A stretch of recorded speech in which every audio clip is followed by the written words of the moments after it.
המק אנד צ'יז המדובר של צ'יטוס. צ'יטוס הציעו במהדורה של מק אנד צ'יז ואני חייבת לטעום את זה כי זה נראה לי מטורף. ולחשוב שאני בחורה שלא אוהבת מק אנד צ'יז, צ'יטוס קנה אותי. בואו נפתח. הדבר הזה עלה לי $14.88 לפני טקס. ניתן לזה שטיפה קלה. תגידו שזה לא הדבר הכי מתוק שראיתם מעבר. אז בואו נתחיל עם המנה חמה. זה אפילו יותר חמוד ממה שחשבתי. אומרים לשים פה מים לא מורתחים, אלא מים רגילים לגמרי. ולמיקרו! ויש לנו את זה. בואו נוסיף את ההפקעה. בואו קרוב. יותר קרוב ולמטה. אימא'לה, יש לזה ריח אלוהי של צ'יטוס. ונערבר. נראה לי שאפשר לעבור לרילטינג. קצת בצבע זרחני, אבל נראה לי שאני הולכת להתעלב במקום. נדעו את הצבע. ולמבחן הטעימה.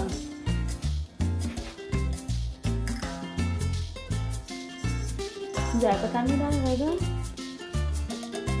בתור אחת שממש אוהבת מק אנד צ'יז, אבל מאוד אוהבת צ'יטוס, זה ממש טעים. תקשיבו, זה אשכרה צ'יטוס על גבינתי, אבל עם פסטה. איזה גאונים. כאילו, מי חשב על זה וזה כזה טעים, שילוב היסטרי. אז בואו אותי מה שטות הזאת. אני הולכת להביא לי כף. וואו. זה היסטרי. 10 מ-10 במדד הדני לוקים. מה זה אומר? אנשים שלא אוהבים להכין אוכל, אוהבים לקנות בחוץ. 10 מ-10. ממי צריך לראות אם יש עוד כאלה, ממש טעים. גם מנה חמה הכי טעימה שאכלתי בחיי.